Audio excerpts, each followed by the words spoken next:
حکایت الصالحین نامی کتاب ہے اور اس میں ایک بڑا ہی ایمان افروز واقعہ موجود ہے جو آج میرے بیان کا موضوع بھی ہے. ذرا توجہ سے آپ سب نے بیان کو سننا ہے. حضرت ذوالنون مصری رحمۃ اللہ تعالی علیہ ایک روز نیل کے ساحل کی طرف تشریف لے گئے. اس وقت آپ بڑی گہری سوچ میں مگن تھے. اچانک آپ نے ایک بہت بڑے بچھو کو دیکھا کہ تیزی سے وہ ساحل کی طرف جا رہا ہے. آپ اس کی طرف متوجہ ہوئے کہ اتنا بڑا بچھو اور یہ پانی کی طرف کیوں جا رہا ہے. آپ بھی پیچھے پیچھے گئے تو آپ نے دیکھا کہ دریا میں سے ایک مینڈک نکلا اور وہ بچھو اس مینڈک پہ سوار ہو گیا اور مینڈک تیرنے لگ گیا. آپ حیران ہو گئے کہ یہ تو کوئی راز کی بات لگتی ہے. بچھو اور مینڈک کی دوستی تو نہیں ہوتی. یہ تو ایسا لگتا ہے کہ اس کے لیے سواری کا انتظام کیا گیا ہے اور یہ دریا پار کرانے کا نظام بنایا گیا ہے.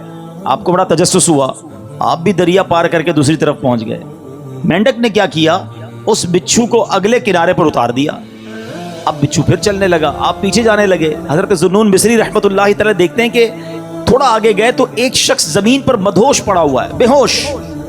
اس کے سینے پر ایک بہت بڑا اژدہا, بہت بڑا سانپ اسے ڈسنے کے لیے تیار ہے. اس بندے کو پتہ ہی نہیں وہ بے ہوش پڑا ہوا ہے, مگر اس بچھو نے رائٹ ٹائم اچانک وہاں پہنچ کر اس سانپ کو ڈنک مارا اور اس بندے کی حفاظت کا انتظام کیا. وہ سانپ وہیں پر مر گیا اور بچھو واپس چلا گیا. حضرت ذوالنون مصری حیران کہ مالک یہ تیرے عجب راز ہیں. اس بے ہوش بندے کو تو پتہ ہی نہیں ہے کہ اس کی حفاظت کے لیے تو نے انتظام کیا کیا ہے. لیکن حضرت ذوالنون مصری رحمۃ اللہ تعالی علیہ سب کہتے ہیں کہ میں سمجھ گیا کہ یہ بندہ ہے بہت بڑی چیز, اللہ کا بڑا نیک بندہ ہے کہ اس کی حفاظت کے لیے رب نے دوسرے علاقے سے بچھو بھیجا جس نے سانپ کو ڈسنے سے روک لیا, حالانکہ بندہ بے ہوش پڑا تھا.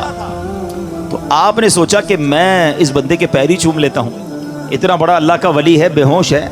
وہ جیسے قریب ہوئے نا تو آپ کو اس بندے کے منہ سے شراب کی بدبو آئی. آپ حیران ہو گئے کہ شرابی, گناہگار, اور اس کی حفاظت کا ایسا انتظام.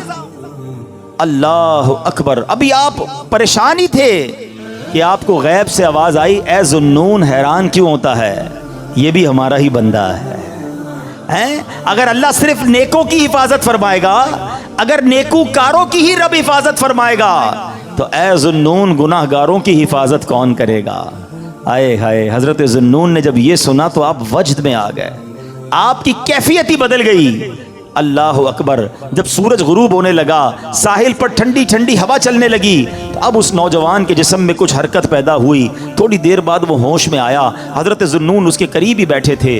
آپ کو دیکھ کر شرمندہ ہوا, شرمندگی سے کہتا حضور آپ ادھر کیسے؟ آپ اللہ کے ولی تھے, بڑے مشہور شخصیت تھے, وہ بندہ آپ کو پہچان گیا.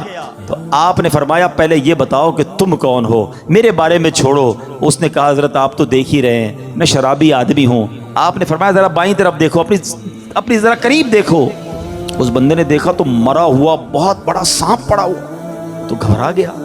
حضرت ذوالنون مصری نے اب اس کو سارا واقعہ سنایا کہ میں تو کہیں اور تھا, میں نے ایک منظر دیکھا, بچھو اور مینڈک کے پیچھے ادھر آیا. اللہ نے تیری حفاظت کا کیسا انتظام کیا, تو رب کی نافرمانی کرتا ہے اور وہ مالک تیری حفاظت فرما رہا ہے. اللہ اکبر. جب اس شرابی نے یہ واقعہ سنا وہ زاروں کتار رونے لگا, اور اس کے بعد اس نے جو ہے یہ اس نے بڑا کمال کا جملہ کہا, اگر وہ ذات گناہ گاروں کو ایسا نوازتی ہے تو پھر نیکوں کو کیسا نوازتی ہوگی. جب اپنے نافرمانوں کو وہ ایسا نوازتا ہے تو اپنے فرما برداروں کو کیسا نوازتا ہوگا. یہ کہہ کر وہ شخص نے سارے گناہوں سے توبہ کی, اب مجاہدات کرنے لگا, اب عبادتیں کرنے لگا. ایک وقت ایسا آیا کہ اس بندے کا شمار اللہ کے مقبول بندوں میں ہونے لگ گیا, وہ بھی اللہ کا ولی بن گیا. میرے پیارے اسلامی بھائیوں, مدنی چینل کے ناظرین, یہ واقعہ ہم سب کے لیے بہت بڑا پیغام ہے. ہم اللہ کی نافرمانی کرتے ہیں اور روزانہ ہی کرتے ہیں, مگر وہ رب ہم سے نعمتوں کو روکتا نہیں ہے. وہ ہم سے اپنی نعمتوں کو نہیں روک رہا, ہمارا رزق بند نہیں ہو جاتا. دنیا کا کیا دستور ہے, یہاں کاروباری لوگ بھی بیٹھے ہیں, ہمارے پاس کوئی بندہ نوکری کرے, ٹھیک ہے, ہم اس کو کہیں بیٹا آپ کا کام یہ ہے کہ روزانہ جانا ہے, اپنے مارکیٹ سے وصولی کرنی ہے, اور یہ موٹر سائیکل میں آپ کو دیتا ہوں کیونکہ آپ کو روز جانا ہے, سفر کے لیے آپ کو موٹر سائیکل دیتا ہوں. بڑا مینیجر بن جاتا ہے, لوگ گاڑی دیتے ہیں, ٹھیک ہے. اب وہ